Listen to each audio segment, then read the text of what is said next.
मैंने जब उनके 3 गांव देश में नंबर 1, नंबर 3 और नंबर 5 आए तो उन्होंने मेरी ट्वीट कर। और एक देश का गृह मंत्री अगर किसी साधारण नगर परिषद के सभापति की ट्वीट कर पाता है तो इसका मतलब काम हो।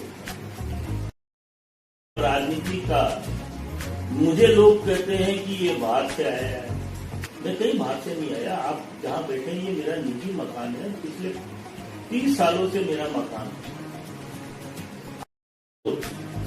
तो मैं तो इतना कह सकता हूं कि 365 दिन के अंदर अंदर मैं वो इतिहास बना के जनता के सामने पेश करूंगा कि जनता मेरे कामों की सराहना करेगी ही करेगी।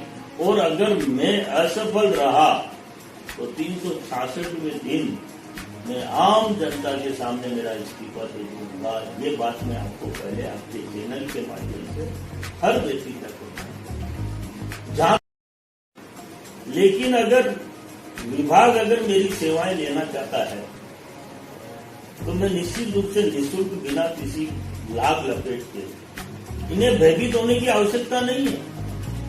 मुझसे किस बात का भयभीत? मैं भी भाजपा का कार्यकर्ता हूं और मुझे राजस्थान और भारत सरकार ने भाजपा ने इतनी बड़ी बड़ी जिम्मेदारी दे रखी है।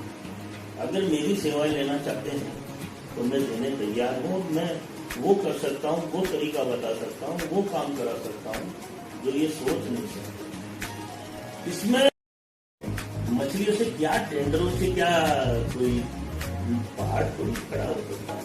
कितने की इनकम हो जाएगी? मुझे ये समझ से बाहर है और मैं इसका पूरी तरह से विरोध करता हूं कि मछली किसी भी हालत में झील और तालाब से नहीं पकड़। लेकिन मैंने मेरी विधिवत रूप से दावेदारी रखी है। देश के प्रधानमंत्री, देश के राष्ट्रपति महोदया ने मेरा 3 बार सम्मान किया है। प्रधानमंत्री जी ने मेरा सम्मान किया। देश के गृह मंत्री जी ने, देश के जल शक्ति मंत्री जी गजेंद्र सिंह जी ने मेरा सम्मान किया है। माननीय वसुंधरा राजे सिंधिया जी जो हमारी पूर्व मुख्यमंत्री थी, उन्होंने जो मुझे। नमस्कार, ई-न्यूज़ 79 में आपका स्वागत है। मैं हूं शोभालाल जाट आपके साथ। दावेदारों का दंगल, किसका होगा मंगल? विधानसभा चुनाव 2023 को लेकर आज हम पहुंचे हैं उदयपुर शहर की सीट के दावेदारी कर रहे के गुप्ता जी के साथ में। जानते हैं इनका राजनीतिक परिचय, साथ ही उदयपुर के लेकर इनका क्या विजन रहा है। सर, सबसे पहले आपके राजनीतिक परिचय के बारे में जानकारी देते हुए हमारे जो दर्शक हैं उनको बताएं कि आपका उदयपुर को लेकर किस तरह का विजन रहेगा। सबसे पहले तो मैं ई-न्यूज़ चैनल 79 का बहुत बहुत आभार व्यक्त करता हूं। और जहां तक सवाल है मेरा राजनीतिक परिचय का, मुझे देश और दुनिया में स्वच्छता के नाम से छोटे से छोटा नेता और बड़े से बड़ा व्यक्ति, चाहे वो किसी भी पद पर हो, किसी भी पार्टी का हो, मुझे स्वच्छता के नाम से जाना जाता है। मुझे स्वच्छता में काम करने का मौका जब 2015 से 2020 तक एक छोटी सी निकाय बोलूं या वो निकाय जो ट्राइबल बेल्ट की निकाय थी, डूंगरपुर जिले में काम करने का मौका मिला। मेरा लक्ष्य बहुत क्लियर था कि मुझे कुछ कर गुजरने की तमन्ना थी और शहर को ही नहीं पूरे देश को दिखाना था कि अगर आदमी की इच्छा शक्ति मजबूत है और जो कहता है वो करके दिखाता है, इस विजन पर मेरे को काम करना था। और मैंने पहले दिन से 2 सितंबर 2015 से ही इस तरह से एक लक्ष्य लेकर मैंने काम प्रारंभ किया। आज पूरी दुनिया में, और जहां तक सवाल है राजस्थान का बच्चा और मेरे को जब काम करने का माननीय मुख्यमंत्री, पूर्व मुख्यमंत्री वसुंधरा राजे सिंधिया जी ने पूरे राजस्थान का जिम्मा जब मुझे दिया, क्योंकि राजस्थान की डूंगरपुर निकाय केवल एक काम के लिए प्रसिद्ध नहीं थी। उसने अनेकों प्रकार के, मैं ये कह सकता हूँ, खिताब जीते, जिसमें हमने राजस्थान के अंदर सबसे पहले खुले से शौचमुक्त निकाय अगर कोई राजस्थान की बनी तो वो डूंगरपुर बनी और उसने 5 करोड़ का इनाम जीता। पूरे राजस्थान की निगाह जब डूंगरपुर पे थी कि एक ट्राइबल बेल्ट की निकाय खुले से शौचमुक्त कैसे हो सकती है। भारत सरकार ने भी इसको 2 बार सर्वे कराया, लेकिन हमारे काम में किसी भी प्रकार की खामी या कमी नहीं थी। तब हमने उस दिन निश्चित कर लिया था कि हम स्वच्छता में एक बहुत बड़ा एक मिसाल बनाएंगे और निश्चित रूप से वो मिसाल हमने बनाएंगे।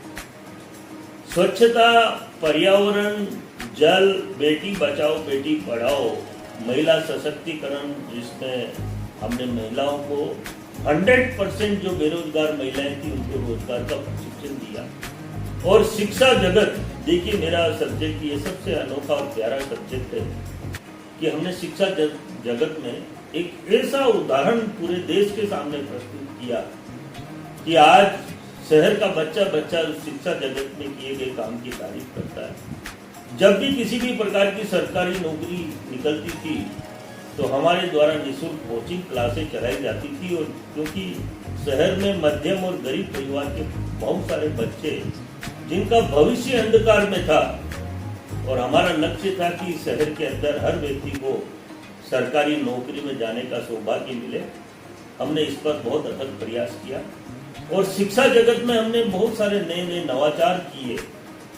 जितने भी सरकारी हॉस्टल थे या प्राइवेट हॉस्टल थे, उनमें पढ़ने वाले बच्चों को किसी भी प्रकार की असुविधा न हो, मेरे द्वारा महीने में एक बार उन हॉस्टलों पर जाकर उन बच्चों से डायरेक्ट वाद विवाद किया जाता था।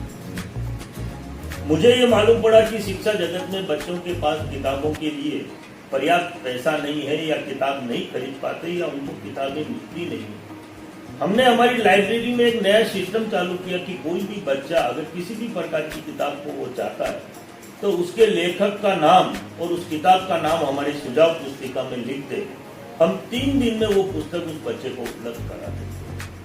IAS, IPS, RJS, RS, IFS, इनकी तैयारी करने के लिए मोटिवेशनली क्लासें भी मेरे द्वारा चलाई जाती थी, क्योंकि हमारे यहाँ ट्राइबल बेल्ट में एक सिस्टम था कि बच्चे की सोच एक लिमिटेड सोच थी।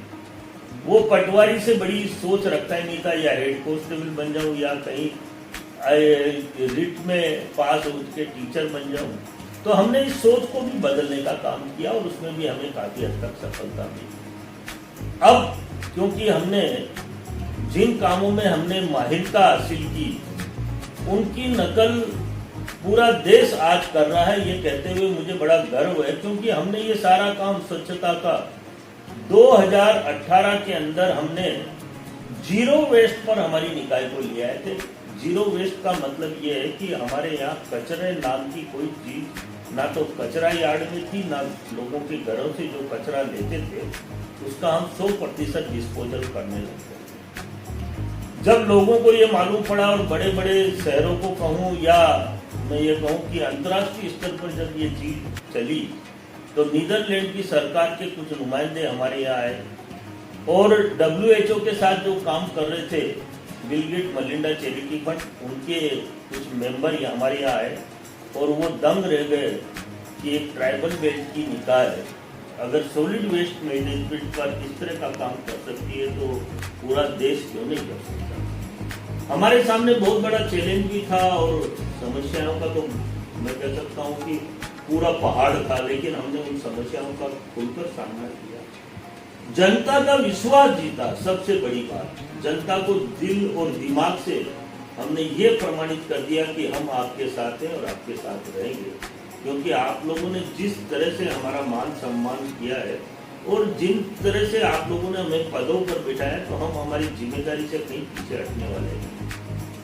स्वच्छता आज भी मैं कई जगह कहता हूं कि आजादी से बड़ी लड़ाई है। देश के प्रधानमंत्री ने जब 2 अक्टूबर 2014 को लाल किले से ऐलान किया था कि ये लड़ाई देश के 130 करोड़ लोगों को लड़नी होगी, लेकिन आज क्योंकि देश की संख्या 141 करोड़ हो चुकी है, इसमें हर व्यक्ति को अपनी भागीदारी और सहयोग करने की आवश्यकता है। जब तक हम सब मिलकर इस लड़ाई से नहीं लड़ेंगे तब तक हम ना तो देश को स्वच्छ बना सकते हैं, ना ही देश को विश्व गुरु बना सकते हैं। ये देश विश्व गुरु जब बनेगा, देश पूरी तरह से स्वच्छ बनेगा।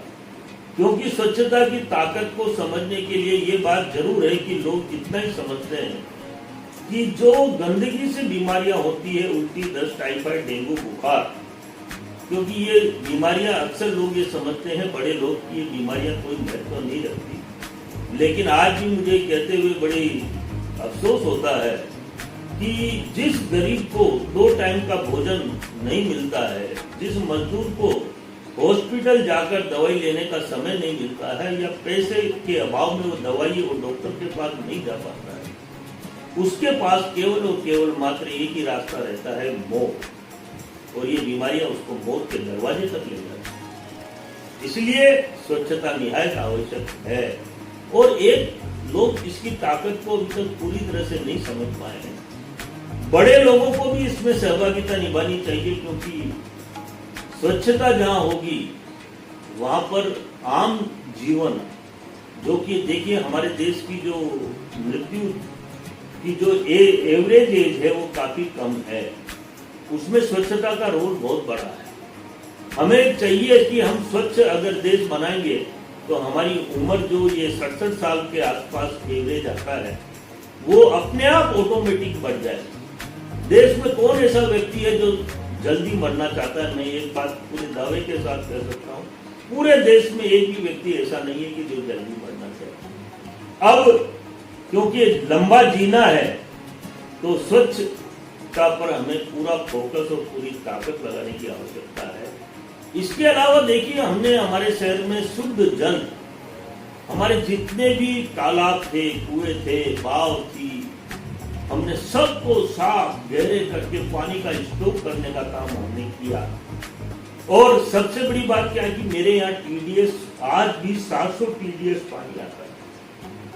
अगर उस 700 टीडीएस का पानी अगर आम आदमी पी ले तो उसके घुटने और कोहनिये ये बैंड खा जाती थी, आदमी चल नहीं सकता था, ज्यादा जी नहीं सकता था। हमने 28 आरओ प्लांट शहर में लगाए, और 28 आरओ प्लांट लगाना कोई बड़ी बात नहीं है। आज भी मैं पूरे दावे के साथ कह सकता हूं कि 365 दिन आरओ हमारे पूरे 150 टीडीएस से कम का पानी पूरे शहर में उपलब्ध कराते थे, क्योंकि उनकी रिपोर्टिंग सबकी हम 10 बजे में स्वयं लेता था। और लोगों को जब आरओ का शुद्ध पानी मिलने लगा तो लोग स्वस्थ होने लगे, स्वस्थ रहने लगे। ये सारा काम हमने बखूबी किया। आज भी देखिए, हम ये कहते हैं, मैं कई जगह जाता हूं तो बताता भी हूं कि इस कचरे को घर से निकालकर कचरा यार्ड में इकट्ठा मत करो, क्योंकि ये कचरा अगर कचरा यार्ड में जाएगा तो ये जानलेवा है। जहां कचरा, मरे हुए जानवर पड़े रहते हैं नगर के, उस पर अगर हम पानी पड़ेगा तो वो पानी धरती के अंदर जाएगा तो धीरे धीरे धरती का जल प्रदूषित होगा। और गंदगी में, क्योंकि अक्सर हम देखते हैं कि लोग आग लगा देते हैं, आग लगाने के बाद जो ये वायुमंडल को जो प्रदूषित करता है वो जानलेवा है। इसलिए सबसे पहले घर के कचरे को जहां भी डाला जा रहा है उसको सेग्रीगेशन कर जीरो वेस्ट पर लाना हम सबकी जिम्मेदारी है, और विशेष रूप से नगर निगम, नगर पालिका, नगर परिषद की है। और ये काम हमने बखूबी करके दिखाया। इसके अलावा देखिए, मैं अगर ये कहूँ कि डूंगरपुर ने नाम कमाया तो उसके पीछे और भी अनेकों कारण थे। हमने हर कार्य को बखूबी किया और बड़े ईमानदारी के साथ। शहर में हमारे पास कोई भी व्यक्ति किसी भी प्रकार की समस्या लेकर आता था, चाहे वो जलदाय विभाग की हो, चाहे आरएसीबी की हो, चाहे हाउसिंग बोर्ड की हो, चाहे पुलिस विभाग की हो, चाहे रेवेन्यू विभाग की हो। हम माह में, जब हमारे पास एप्लीकेशन हो जाती थी इकट्ठी, तो माह में, 2 माह में एक बार सारे अधिकारियों को नगर परिषद में बुलाकर उन सारी समस्याओं का समाधान तुरंत कराते थे, जिससे जनता का हमारे में विश्वास जगा। और हर काम को हमने गंभीरता से लिया। हमने देखा कि हमारे शहर को पर्यटक स्थल बनाना है, तो लोगों ने कहा ये मजाक है शहर के साथ, मैंने कहा बिल्कुल नहीं। और आज मुझे कहते हुए बड़ा गर्व है, हमने पर्यटक स्थल बनाया। हमारे जितने भी स्थान थे उनको इतने पवित्र बनाए कि हमारे यहाँ पर गुजरात से करीब मेरे टाइम में दिवाली पर 20,000 लोग डूंगरपुर शहर में घूमने आए, और उनको हमने सारी सुविधाएं उपलब्ध कराई। धर्म की बात करूं तो हमने जो शहर के अंदर 18 शिवालय मंदिर थे बड़े बड़े, जिनमें कभी पूजा नहीं होती थी, सफाई नहीं होती थी, लाइटें नहीं जलती थी, खंडर हो रहे थे, उन 18 मंदिरों का हमने जीर्णोद्धार किया। और जीर्णोद्धार करने के बाद उनमें रोज घंटियां बजने लगी, रोज पूजा पाठ होने लगे, और मैं ये कह सकता हूँ कि डूंगरपुर की धरा पर चारों तरफ देवी देवताओं का वास होने लगा और डूंगरपुर ने एक नहीं अनेकों ऊंचाइयां प्राप्त की। गरीब को हमारे द्वारा निःशुल्क भोजन कराया जाता, वह भी हमने नगर परिषद के माध्यम से रोटी बैंक की स्थापना की, जो रोटी बैंक आज भी नियमित रूप से चल रही है। और कोविड जैसी महामारी में लोगों को हमने निःशुल्क भोजन कराकर एक बहुत बड़ा नगर को जिसका पुण्य मिला। इस तरह से अनेकों रचनाएं हमने रची। हमारे बाग बगीचे, आज भी गुजरात के लोग जब हमारे बाग बगीचे को देखने आते हैं और देखते हैं तो दंग रह जाते हैं। बाग बगीचे कैसे हो, बाग बगीचों में क्या होना चाहिए, हमने सारे सिस्टम को बाग बगीचों में एडॉप्ट किया। आरओ प्लांट बाग बगीचे में, बच्चों के लिए झूले, रिपसनी और बड़ों के लिए खुला जिम और हरी घास, फूल, पेड़, अनेकों शौचालय, मूत्रालय, हर तरह की सुविधा हमने बाग बगीचों में लोगों को उपलब्ध कराई, जिससे लोगों का विश्वास नगर परिषद के प्रति जागा और आज हर व्यक्ति नगर परिषद को दिल से, दिमाग से, मन से चाहता है। सर, आपने काफी अच्छी तरीके से डूंगरपुर नगर परिषद, साथ ही डूंगरपुर शहर के बारे में बताते हुए आपके राजनीतिक परिचय के बारे में बताया। सर, भारतीय जनता पार्टी की ओर से आपकी दावेदारी उदयपुर शहर से, तो मैं सबसे पहला सवाल ये करना चाहूंगा कि भारतीय जनता पार्टी में आपके किस तरह के दायित्व रहे हैं, या वर्तमान में आप भारतीय जनता पार्टी के संगठन में किस तरह के आपके दायित्व हैं? देखिए, मैं भारतीय जनता पार्टी का सच्चा सिपाही होने के नाते मुझे भारतीय जनता पार्टी के जब वरिष्ठों ने मेरा काम देखा तो मुझे पूरे राजस्थान का स्वच्छता का ब्रांड एम्बेसडर 2 सितंबर 2015 को बना दिया, 2017 को बनाया। उसके बाद क्योंकि सरकार हमारी चली गई थी, 24 जनवरी 2019 को वर्तमान मुख्यमंत्री श्री अशोक गहलोत साहब ने भी मुझे पुनः ये दायित्व दिया और पूरे राजस्थान को स्वच्छ बनाने के लिए स्वच्छता का ब्रांड एम्बेसडर बनाया। वर्तमान में मेरे पास ये दोनों दायित्व नहीं है, क्योंकि चुनाव, हमारे नगर पालिका के चुनाव थे और चुनाव में हमें हटा दिया गया था। उसके बाद मैंने ये जिम्मेदारी नहीं ली और आज मेरे पास बहुत बड़ा दायित्व है भारत सरकार का, क्योंकि जब मैंने भारत सरकार के माननीय गृह मंत्री जी, माननीय प्रधानमंत्री जी, माननीय गजेंद्र सिंह जी, इनके स्वच्छ भारत मिशन को मैंने ग्रामीण स्तर पर कई जगह किया और सबसे पहले मैंने गुजरात के अंदर माननीय गृह मंत्री की लोकसभा के अंदर इस स्वच्छ भारत मिशन ग्रामीण पर काम किया। तो उन्होंने मेरे स्वच्छ भारत मिशन के काम को देखकर मेरी पीठ थपथपाई और कहा, एक राजस्थान का व्यक्ति अगर गुजरात में आकर काम करता है, काम ही नहीं, मैंने जब उनके 3 गांव देश में नंबर 1, नंबर 3 और नंबर 5 आए तो उन्होंने मेरी पीठ थपथपाई। और एक देश का गृह मंत्री अगर किसी साधारण नगर परिषद के सभापति की पीठ थपथपाता है तो इसका मतलब काम बोलता है। मुझे उस समय भारत सरकार ने स्वच्छ भारत मिशन ग्रामीण का एनएसएसी का सदस्य बनाया, जो देश में मात्र 2 लोगों को ये जिम्मेदारी, क्योंकि स्वच्छ भारत मिशन मेरा सब्जेक्ट था। प्रदेश के अंदर मेरे को प्रदेश अध्यक्ष जी ने स्वच्छ भारत मिशन का संयोजक पूरे राजस्थान का मुझे प्रदेश ने बनाया। ये 2 जिम्मेदारी मेरे पास आज वर्तमान में भी है और मैं इन दोनों जिम्मेदारियों को बेशक पूरी कोशिश करके पूरा करने का प्रयास भी कर रहा हूँ। सर, जिस तरह से आपने संगठन के दायित्व के बारे में भी बताया था, अब हम बात करते हैं डूंगरपुर से उदयपुर के सफर के बारे में। उदयपुर शहर को लेकर आपने जिस तरह से विधायक की दावेदारी जताई है और उदयपुर के लिए आपके कई सारे सपने भी हैं, तो उन सपनों के बारे में बताएं कि किस तरह के अभी तक, हालांकि आपकी सरकार के माननीय गुलाब चंद्र जी कटारिया यहाँ पर विधायक रह चुके हैं लगातार, और उनका असम में राज्यपाल बनने के बाद में कई सारे दावेदार मैदान में आ चुके हैं और आपकी दावेदारी भी जताई गई है। तो सर, आपकी नजर में वहां से यहाँ तक का सफर क्यों रहा, साथ ही उदयपुर के लिए आपको क्या सपने हैं और आपकी नजर में किस तरह से उन सपनों को लेकर, अगर उदयपुर को जिस तरह से डूंगरपुर में आपने अव्वल बनाया था तो उदयपुर को भी अव्वल बनाया जा सकता है?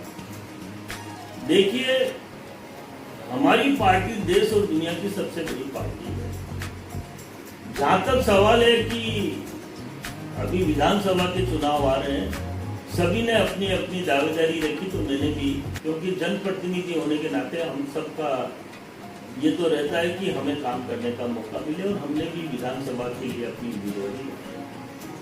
अब ये निर्णय तो शीर्ष नेतृत्व को करना है कि किसे टिकट दे, क्योंकि पार्टी के अंदर एक व्यक्ति को टिकट मिलती है और ये पार्टी पूरी तरह से संगठित है। अगर मुझे काम करने का मौका मिलता है तो मैं आपको विश्वास के साथ कह सकता हूं कि मुझे केवल और केवल 365 दिन अगर इस शहर की जनता मेरे काम को देख लेगी,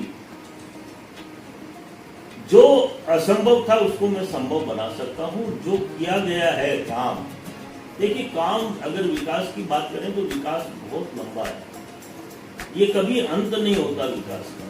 रोज नई नई बातें, नई नई चीजें, और मॉडर्न में तो अभी प्रेजेंट में तो इतना बदलाव आ रहा है, नई नई चीजें हम देख रहे हैं रोज। तो मैं तो इतना कह सकता हूं कि 365 दिन के अंदर अंदर मैं वो इतिहास बना के जनता के सामने पेश करूंगा कि जनता मेरे कामों की सराहना करेगी ही करेगी। और अगर मैं असफल रहा तो 366वें दिन मैं आम जनता के सामने मेरा इस्तीफा दे दूंगा। ये बात मैं आपको पहले आपके चैनल के माध्यम से हर व्यक्ति तक बताऊंगा। जहां तक सवाल है मेरा राजनीति का, मुझे लोग कहते हैं कि ये बाहर से आया है, मैं कहीं बाहर से नहीं आया। आप जहां बैठे हैं ये मेरा निजी मकान है, पिछले 30 सालों से मेरा मकान है। आरोप प्रत्यारोप राजनीति में वो कमजोर लोग लगाते हैं। मैं किसी को नहीं कहता कि मुझे टिकट मुझे ही मिलेगी, क्योंकि दावेदारी सब रख सकते हैं। और जहां तक सवाल है, हमारे पार्टी में ये सिस्टम भी है कि सक्षम आदमी अगर कोई काम करने वाला है तो उसको कहीं से भी टिकट दिया जा सकता है। और हम देख भी रहे हैं कि दिया कुमारी जी राजसमंद से लड़ती है, फूल सिंह जी जो भीलवाड़ा के रहने वाले हैं वो ग्रामीण से लड़ते हैं, और हमारे देश के ओजस्वी प्रधानमंत्री वाराणसी से लड़ते हैं, गुजरात के रहने वाले हैं। हमारे, अगर मैं अनेकों नेताओं की बात करूं तो कई नेता ऐसे हैं जो अपने एरिया के अलावा दूसरे एरिया से लड़ते हैं। ये पार्टी का निर्णय है, किसी देश की विशेषता है। और मैं तो एक बात कह सकता हूं कि मुझे जितना अनुभव है, चाहे स्वच्छता हो, चाहे पर्यावरण हो, चाहे शुद्ध जल है, चाहे झीलों को साफ करने का है, चाहे बेटी बचाओ बेटी पढ़ाओ का है, चाहे महिला सशक्तिकरण का है, चाहे मैं ये कह सकता हूँ कि रोजगार, बेरोजगारों को रोजगार देने का, किस तरह से हम रोजगार दें। मेरा जो अनुभव है, मैं आम जनता को मेरा जो अनुभव है वो पहुंचाऊंगा। और देखिए अभी भी हम शहर में देखते हैं कि स्वच्छता की अगर मैं बात करूं, क्योंकि स्वच्छता मेरा प्रिय सब्जेक्ट है, इसमें बहुत सारा काम अधूरा है, उसको 100% पूरा कराने का प्रयास करें। और जैसे ट्रैफिक हम देखते हैं बाधित रहता है, तो इसको भी सुधारने की थोड़ी आवश्यकता है।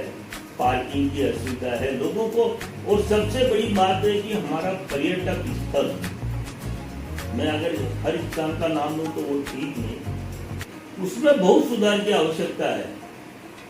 और पर्यटक स्थल सुधरेगा, क्योंकि देखिए अभी मुझे माननीय न्यायालय ने 3 निकाय मुझे दी है, झुंझुनू, नवलगढ़ और उमरगांव।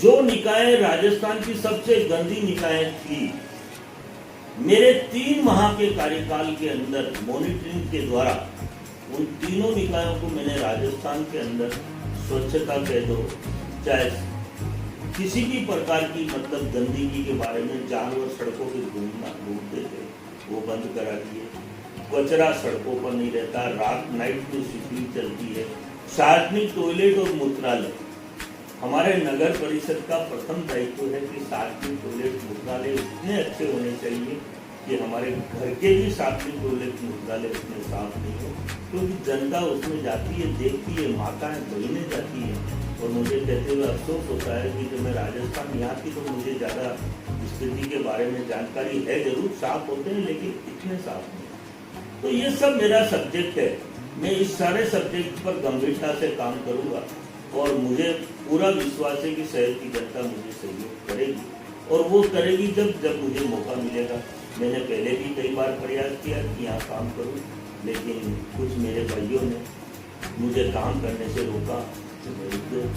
और आज मेरी इच्छा है कि मैं, क्योंकि पद पर आने के बाद कोई किसी को रोक नहीं सकता और वो काम करके दिखा सकता है, ये मेरी इच्छा है और मैं ईश्वर की इस इच्छा को पूरी करूँ। सर, आपने जिस तरह से कुछ टॉपिक्स बताए थे, मुख्य आपका जो टॉपिक रहा है स्वच्छता को लेकर, लेकिन इस उदयपुर शहर की आन बान शान कही जाने वाली आयर नदी आज वो अपनी स्थिति सबको बयां कर रही है। और उदयपुर शहर के बीच में से निकलने वाली आज आयर नदी की जो स्थिति है किसी से छुपी हुई नहीं है। तो उसको लेकर आपका, अगर आपको मौका देती है पार्टी और ये जनता आप पर विश्वास जताती है, तो आपका क्या प्रयास रहेगा? देखिए, मैंने कई बार ये बात कही है कि मुझे राजनीतिक मौका मिले या न मिले वो सब्जेक्ट अलग है, लेकिन अगर विभाग मेरी सेवाएं लेना चाहता है तो मैं निश्चित रूप से निःशुल्क, बिना किसी लाभ लपेट के, इन्हें भयभीत होने की आवश्यकता नहीं है। मुझसे किस बात का भयभीत? मैं भी भाजपा का कार्यकर्ता हूँ और मुझे राजस्थान और भारत सरकार ने, भाजपा ने इतनी बड़ी बड़ी जिम्मेदारी दे रखी है। अगर मेरी सेवाएं लेना चाहते हैं तो मैं देने तैयार हूँ। मैं वो कर सकता हूँ, वो तरीका बता सकता हूँ, वो काम करा सकता हूँ जो ये सोच नहीं सकते। इसमें आज अगर मूलतः अगर कोई मुझे जो जानकारी मिली कि बजट का अभाव है, तो बजट हमें प्रयास करना पड़ेगा बजट के। और अगर सरकार बजट नहीं देती तो हमारे नगर निगम के बजट से भी हमें इस आय को सुधारना पड़ेगा, क्योंकि जनता को दिखती हुई चीजें और जनता चाहती भी हमसे यही है।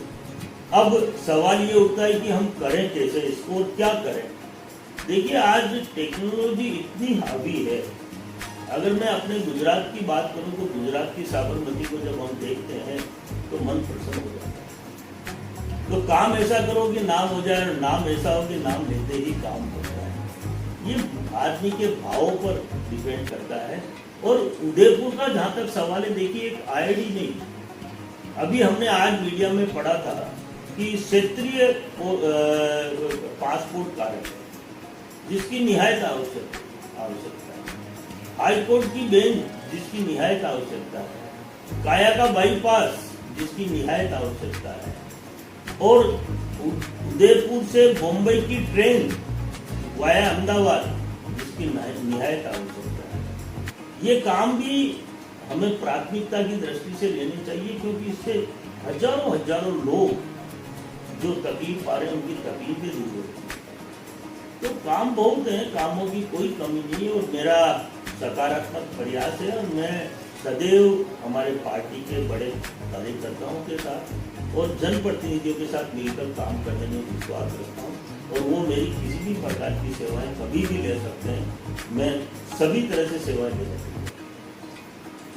सर, जिस तरह से उदयपुर के लिए सपने बताए आपने, साथ ही आयर नदी के लिए भी आपने एक साबरमती का नाम लेकर एक उदाहरण साबित कर दिया था कि जिसकी नगरी से जाना जाता है और आपकी दावेदारी भी है। तो आपकी नजर में जिलों की नगरी में जो जिलों की स्थिति है वो दिखाई दे रही है, तो क्या कहना चाहिए जिलों की स्थिति के बारे में, और अगर आपको मौका मिलता है तो किस तरह के प्रयास करेंगे?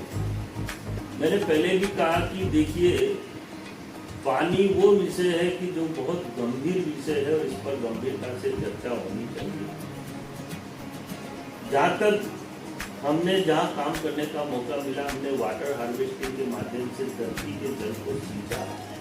वो इसलिए सींचा क्योंकि हमारी ये झीलें, तालाब हैं, उसका पानी हम अगर उपयोग में लेते हैं तो वो गुण जो उसके अंदर गुण होने चाहिए या उसमें गुणात्मक की कमी होती है। और बरसात का पानी बहुत अच्छा होता है, इसमें कोई संदेह नहीं। आज जितनी भी झीलें, तालाब हैं, कहीं भी है, चाहे मैं ये नहीं कहता कि उदयपुर की झीलें हैं, सारी झीलें साफ होनी चाहिए। झीलों के अंदर साफ कैसे करें, इसका एक सिस्टम है। इसकी जो मछलियां, अलग अलग तरह की मछलियां आती हैं, अगर हम उस मछली के बच्चों को इस झील में डाल दें तो ये झील साफ हो जाएगी। और जो किनारों पे जो गंदगी है, काई जमती है, अगर हम बतखों को छोड़ दें इसके अंदर तो किनारों पर कभी गंदगी नहीं रहेगी और झील भी साफ रहेगी, रहा सवाल ये कि देखिए, लोगों की मानसिकता को बदलने की आवश्यकता है। डूंगरपुर में भी बहुत बड़ी झील थी, वो बड़ी गंदी रहती थी, तो हमने उसमें सफाई करके शिव जी की एक बड़ी विशाल मूर्ति लगाई, क्योंकि हम हिंदू लोग हैं ज्यादातर, और अगर हिंदू गंदगी नहीं फैलाएगा तो दूसरी कास्ट के लोग भी, मैं मानता हूँ कि उनका देखा देखी गंदगी नहीं फैलाएगी। और हम धर्म से जुड़े हुए लोग हैं। हमारे शिव जी की मूर्ति की स्थापना करने से हमें एक फायदा हुआ कि पूरी झील में कोई भी आदमी जो गंदगी करता था, पेशाब करता था, गंदगी अनेकों प्रकार की गंदगी डालता था, तो झील के अंदर गंदगी डालनी बंद हो गई और हमारी झील बहुत अच्छी साफ सुथरी बन गई। और जितना भी सीवरेज का पानी, गंदा पानी आता, हमने उस गंदे पानी को पूरी तरह से रोक दिया। छोटे छोटे ट्रीटमेंट प्लांट, गंदा पानी अगर आप जा रहा है पानी को आप रोक नहीं सकते, लेकिन फिल्टर तो कर ही सकते हो, उसमें क्या दिक्कत है? रोक सकते तो रोको। हमने देखा कि इस गंदे पानी को ले जाएंगे कहाँ, हमारे पास कोई साधन नहीं था, तो हमने ट्रीटमेंट प्लांट लगा दिया, वो पानी फिल्टर में होके जाने लगा, वो साफ हो गया, गंदा पानी रुक गया, तो हमारी झील साफ हो गई। ये ट्रीट फॉर ट्रीटमेंट, जैसा स्थिति है उसके हिसाब से काम करने की आवश्यकता है। और हमने हर समस्या का समाधान उसी तरह से किया जो उसके लिए आवश्यक था। इसलिए मेरी झील और तालाब जहाँ जहाँ मुझे लगा कि ट्रीटमेंट प्लांट लगाने, मैंने ट्रीटमेंट प्लांट लगा दिए, सारे ऑटोमेटिक प्लांट थे, आराम से झील भी साफ होगी और लोग झील के अंदर बोटिंग करते हैं तो आराम से पानी के साथ खेलते हुए जाते हैं। हमने कभी झील के अंदर डीजल और पेट्रोल की नावें नहीं चलाई, हमने सोलर की नावें चलाई। और जब राजस्थान के मुख्यमंत्री वसुंधरा सिंधिया जी ने जब उसका उद्घाटन किया तो उन्होंने उस समय ये बात कही थी कि सोलर की नावें पूरे राजस्थान के अंदर जितनी भी झीलें हैं उनमें चलनी चाहिए, क्योंकि प्रदूषण नहीं है। हम झील के अंदर पहले जब गणेश जी का विसर्जन होता था तो लोग मूर्तियों का विसर्जन झील के अंदर करते थे, हमने उसको प्रतिबंध लगाया, क्योंकि प्लास्टिक और पेरिस जब पानी के अंदर जाएगा तो उसके अंदर रहने वाली मछलियां जब उसको खा जाएगी तो उनकी मौत होगी, और ये सबके लिए दुखद होगा। हमने उस पर प्रतिबंध लगाया। एक हमारे यहाँ मछली पकड़ने वाले हमें दूर दूर तक दिखाई नहीं देते, पहले मछली पकड़ते थे, जो कि मछलियाँ होती थी लोग जाल डाल के पकड़ते थे, हमने उसकी चोटी कर। आज हमारी मछली भी जिंदा है, हमारी झील भी जिंदा है, वो स्वच्छ भी है, बतखें आज भी चारों तरफ घूमती है। छोटे छोटे तरीके कोई सर आपने बातों ही बातों में बता दिया कि मछली पकड़ना, लेकिन यहाँ तो टेंडर होते हैं मछलियों के भी, तो फिर कि इस कवायद को किस तरह से आगे बढ़ाया जाएगा? देखिए, ये अलग अलग व्यक्ति का अलग अलग विजन है। मछलियों से क्या, टेंडरों से क्या कोई पहाड़ थोड़ी खड़ा हो सकता है? कितने की इनकम हो जाएगी? मुझे ये समझ से बाहर है और मैं इसका पूरी तरह से विरोध करता हूँ कि मछली किसी भी हालत में झील और तालाब से नहीं पकड़नी की। कोई भी झील और तालाब, हम उसके प्रत्यक्ष गवाह हैं। जिस शहर ने पूरे देश के लिए उदाहरण बनाया तो उसने एक काम के कारण नहीं बनाया, अनेकों अनेकों काम किए। उसमें एक हमारा ये भी एक काम था जिसकी प्रशंसा आज राष्ट्रीय स्तर पर झील की प्रशंसा होती है। रीजन यही था कि हर विधानसभा सीट पर काफी जो नेताएं हैं, जो पद पे रह चुके हैं या जनप्रतिनिधि हैं, वो सभी अपने अपने प्रयास कर रहे हैं। सर आपके कई सारे यहाँ पर फोटो भी हमने देखे हैं। माननीय प्रधानमंत्री जी, जो हमारे देश के यशस्वी प्रधानमंत्री जी हैं नरेंद्र मोदी जी, उनके साथ फोटो है आपके। आदरणीय गृह मंत्री जी अमित शाह जी के साथ में आपके फोटो हैं, या जो प्रदेश के नेता हैं श्रीमती वसुंधरा राजे जी या अमित शाह जी या गजेंद्र सिंह जी राठौड़, अन्य जो नेताएं हैं इनसे आपकी काफी करीबी हैं, तो माना जाता है कि आपकी इन करीबियों से भी आपकी दावेदारी काफी मजबूत मानी जा रही है। तो सर इसको लेकर आपका क्या कहना है? देखिए, दावेदारी अगर काम के आधार पर दावेदारी को अगर मानते हैं, मैं ये बात तो साथी ठोक से कह सकता हूँ कि पूरे राजस्थान के अंदर मैंने जो काम किया है एक भी व्यक्ति ने करके नहीं दिखाया है। बोलने को मैं कुछ भी बोल सकता हूँ। अब सवाल ये है कि ये एक प्रक्रिया है, और अगर मैंने पहले भी कहा, मैं पुनः कह रहा हूँ मेरी सशक्त दावेदारी है, क्योंकि हम जनप्रतिनिधि हैं और हमारा काम ही यही है कि जनता के कामों को करना और जनता का मन जीतना, भाव जीतना। अब क्योंकि ये निर्णय शीर्ष नेतृत्व का है, मैं ये नहीं कह सकता कि मुझे उम्मीदवार बनाया जाएगा या न बनाया जाएगा, लेकिन मैंने मेरी विधिवत रूप से दावेदारी रखी है। देश के प्रधानमंत्री, देश के राष्ट्रपति महोदया ने मेरा 3 बार सम्मान किया है।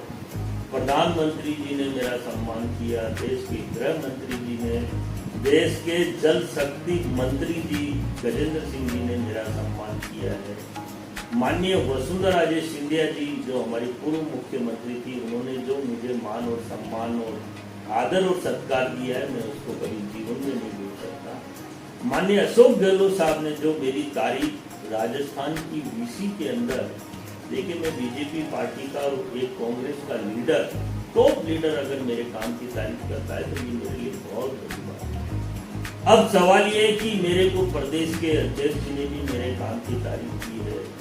आज मैं प्रहलाद जी जोशी हो, चाहे अर्जुन राम जी मेघवाल हो, चाहे कैलाश जी चौधरी हो, सारे मेरे काम के बारे में बहुत अच्छी तरह से जानते हैं। और संघ परिवार, देखिए मेरे काम को बच्चा बच्चा जानता है, ये बार बार मैं एक ही बात कहता हूँ। और अगर मुझे काम करने का मौका मिलेगा तो 365 दिन में मैं आपको काम करके दिखाऊंगा, ये मैं आपसे वादा करता हूँ, पुनः वादा करता हूँ। और मेरी दावेदारी मैंने मेरे हिसाब से जिस स्तर पर करनी थी, मैंने हर स्तर पर बताया है। और मेरे बायोडेटा में खाली यही लिखा हुआ है कि मैंने इतने सम्मान राष्ट्रीय और अंतर्राष्ट्रीय स्तर पर काम के दम पर, मैं नहीं बोलता, मेरा काम बोलता है, सभी ने प्रत्यक्ष रूप से देखा है। आरोप लगाना बहुत आसान काम है, आरोप तो कोई भी किसी पर कुछ भी लगा सकता है, लेकिन मेरा जैसा काम करके बताया तो नानी याद आ जाए, उसको सपने में भी नहीं कर सकता। क्योंकि हमने सर दिल्ली में आपका ऐसा क्या विशेष कार्य था जो भाई आपका ये फोटो लग रहा है और दिल्ली के मुख्यमंत्री अरविंद जी केजरीवाल ने भी आपका सम्मान किया?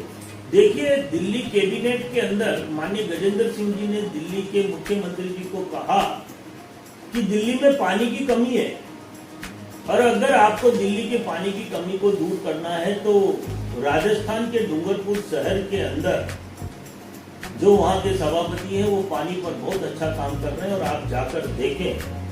और उस तर्ज पर अगर आप काम करेंगे तो निश्चित रूप से दिल्ली के पानी की समस्या का समाधान होगा। मैं धन्यवाद दूंगा माननीय गजेंद्र सिंह जी ने ये सब्जेक्ट कैबिनेट के अंदर उठाया। जब मेरे पास दिल्ली के मुख्यमंत्री श्री अरविंद केजरीवाल जी का फोन आया, स्वयं ने मुझे फोन किया कि हम आपके पानी की सिस्टम को देखना चाहते हैं। और वहां से जब मंत्री महोदय और 5 स्पेशलिस्ट चीफ इंजीनियर सेक्रेटरी जब मेरे शहर में आए तो लोग दंग रहे। और उन्होंने जब हमारे काम को बारीकी से देखा तो उन्होंने कहा कि ये काम बहुत सुंदर है, और सबसे बड़ी बात है कि हमारा काम बहुत सस्ता भी था।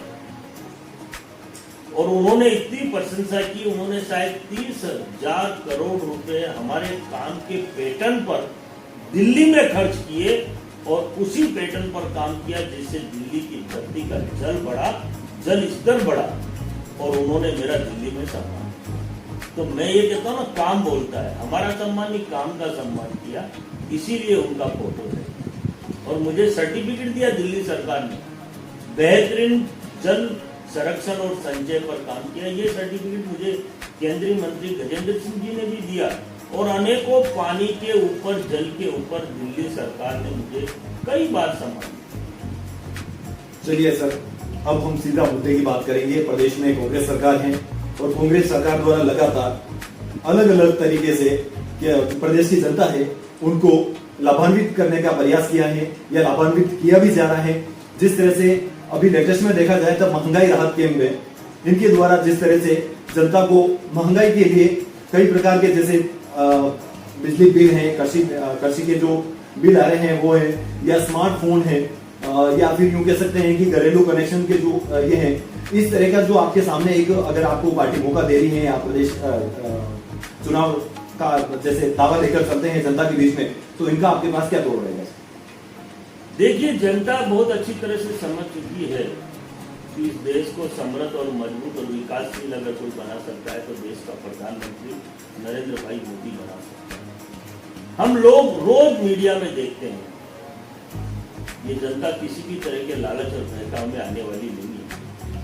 हमने खुद ने मीडिया में जब देखा कि 20G देश में आए हुए राष्ट्रपति ने जिस तरह से हमारे देश के प्रधानमंत्री का मान और सम्मान किया, ये हम सब के लिए बहुत बड़े गर्व की बात है। नई सांसद का बनना, राम मंदिर का बनना, धारा 370 का हटना, देश के लोकप्रिय गृह मंत्री संसद के अंदर पुकारते हैं कि धारा 370 हटा के रहेंगे, चाहे इसके लिए हमें हमारे प्राणों की भी आहुति देनी पड़े, तो हम पीछे नहीं।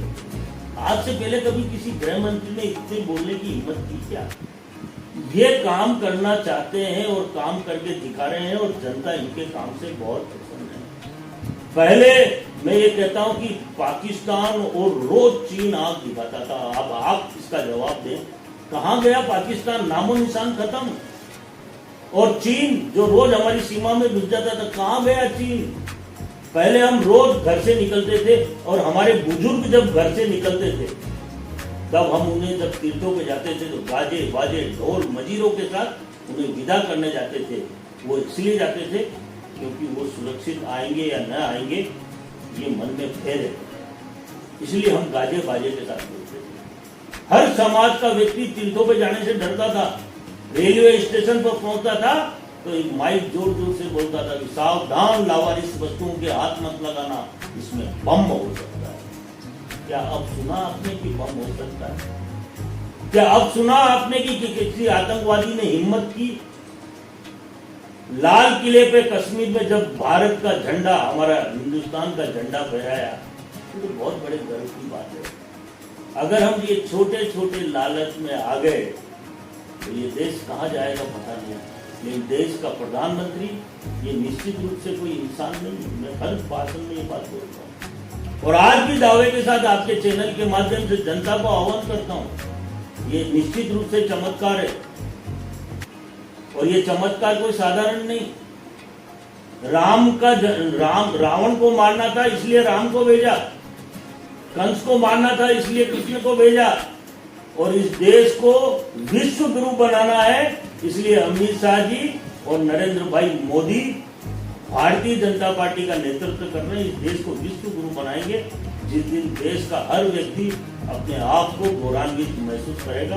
इसलिए इन बातों से कोई फर्क पड़ने वाला मैं ये मानता हूं नहीं। चलिए सर, जिस तरह से आपने राहत कैंप को भी बताया था कि इससे आम जनता को कोई फर्क नहीं पड़ने वाला है, क्योंकि केंद्र में जिस तरह से कार्य हो रहे हैं, तो आपने सविस्तार बताया भी था।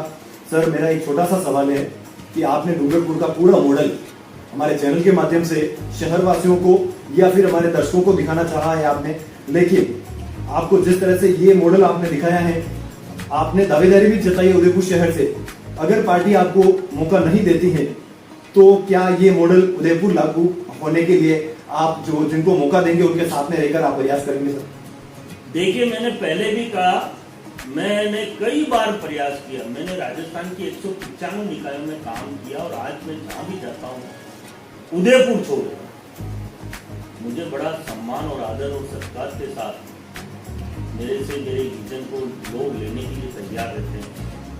लेकिन मेरे आज तक समझ में नहीं आया कि उदयपुर के, अच्छा ज्यादा लोग नहीं है, लिमिटेड लोग हैं, समय आएगा तो मैं नामजदगी करूंगा, वो क्यों ईर्ष्या रखते हैं ये वो जानते। मुझे मौका नहीं मिला तो निश्चित रूप से वो मुझे उदयपुर में तो काम नहीं करने देंगे, इसमें कोई संदेह नहीं है।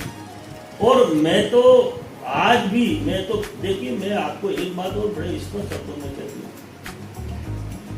राजस्थान के अंदर नगर निगम के मेयर, सभापति और अध्यक्ष आज भी करीबन 200 है, 197। आप किसी के दूसरे से अगर किसी के बारे में पूछोगे तो वो उसका नाम नहीं बता पाएगा। आप उदयपुर के बारे में अगर जयपुर वालों से पूछोगे तो कोई नाम नहीं बता।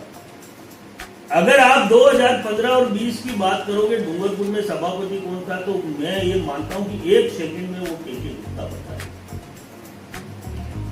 कहीं संदेह नहीं करेगा।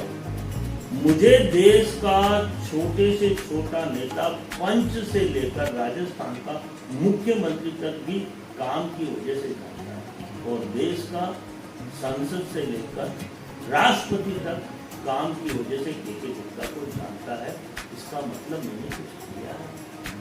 ये इसलिए नहीं जानता कि के गुप्ता कोई नगर परिषद का सभापति था, वो इसलिए जानता है कि इसके विजन में और काम में ताकत है और इसने असंभव को संभव करके बताया। और एक नहीं, अनेकों ऐसे उदाहरण प्रस्तुत इस देश की जनता के सामने प्रस्तुत किए, बड़े बड़े नेताओं के सामने प्रस्तुत किए, जो दांतों तले आज भी उंगलियां दबा है। सर मेरा एक अंतिम सवाल, इसी को मैं उल्टा करके चलूंगा।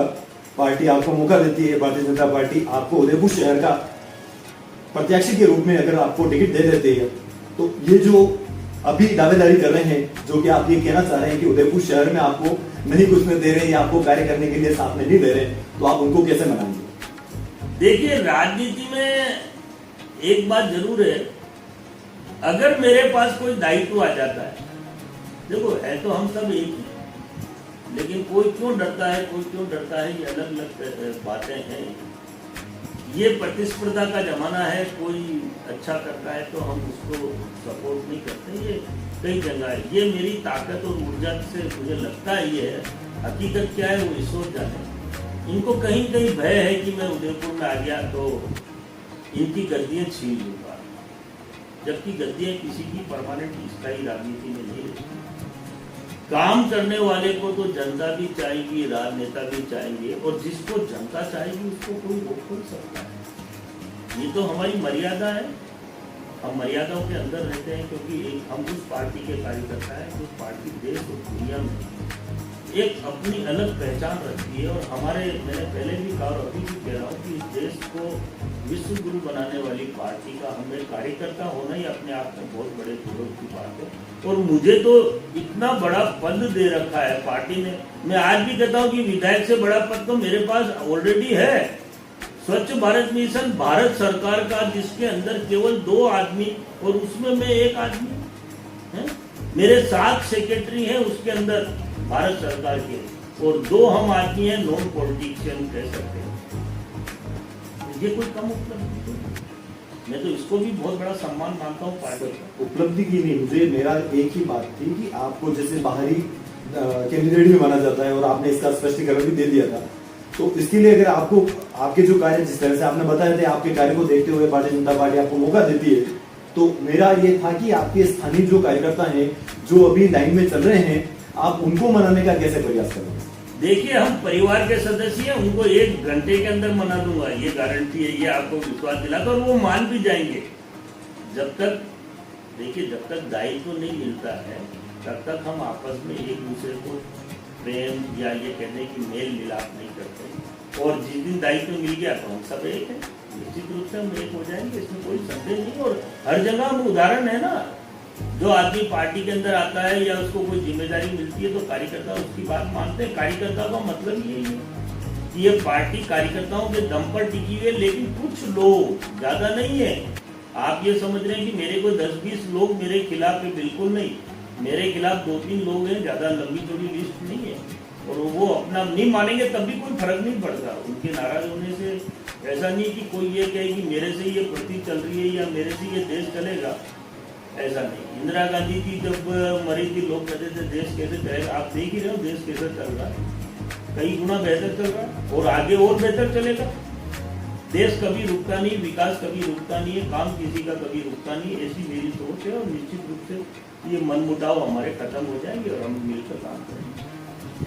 चलिए सर, आपसे इस खास मुलाकात में काफी अच्छा लगा हमने कि आपने डूंगरपुर के पूरे मॉडल को आपने सामने रखने का पूरा बताया था कि जिस तरह से डूंगरपुर का मॉडल एक राजस्थान में सबसे टॉप मॉडल रहा है, हर क्षेत्र में गए, अगर स्वच्छता को लेकर या फिर आपने जलदारी को लेकर बताया था, या फिर आपने जल संरक्षण को लेकर बताया था, या फिर आपने रोजगार को लेकर बताया था, शिक्षा को लेकर बताया था। सारी चीजों में आपने, मैंने बार बार सवाल आपसे उदयपुर को लेकर किया था, लेकिन आपने सीधा सा मॉडल डूंगरपुर को रखकर आपने बताना चाहा था कि हम डूंगरपुर का जो मॉडल है वो उदयपुर में स्थापित करने का पूरा प्रयास करेंगे। मैंने एक आयर नदी का बहुत ही बड़ा मुद्दा बताया था, उसको भी आपने एक साबरमती से जोड़कर आपने सीधा सा एक संदेश देना चाहा कि हम इस आयर को भी एक साबरमती बना सकते हैं अगर मौका मिलता है तो। सर, अब आपको जैसे मान लो पार्टी मौका दे देती है या नहीं देती है, लेकिन विधानसभा चुनाव है और संगठन के चुनाव होंगे, भारतीय जनता पार्टी के चुनाव है, कांग्रेस के चुनाव है, तो भारतीय जनता पार्टी की ओर से आप उदयपुर वासियों के लिए, उदयपुर शहर वासियों के लिए आप क्या संदेश देना चाहेंगे, अंतिम संदेश? देखिए, शहर की जनता से मेरा करबद्ध निवेदन है कि लंबे समय से भारतीय जनता पार्टी का विधायक आप लोग चुनकर विधानसभा में भेजते हैं। देश के अंदर भारतीय जनता पार्टी का राज है, इसमें कोई संदेह नहीं। और लेकिन अगर हम उदयपुर से भाजपा के विधायक को भारी मतों से विजय दिलाकर अगर भेजेंगे तो निश्चित रूप से ये शहर की विजय होगी। और मैं एक बात और कहता हूं कि जनता को ज्यादा विचार करने की आवश्यकता नहीं है। ये देश जो विश्व गुरु बनने जा रहा है, ये देश जो तीव्र गति से विकास कर रहा है, वंदे मातरम की, जिसे वंदे भारत की जो ट्रेन हमारे उदयपुर से चली है, कभी किसी ने कल्पना ही नहीं की।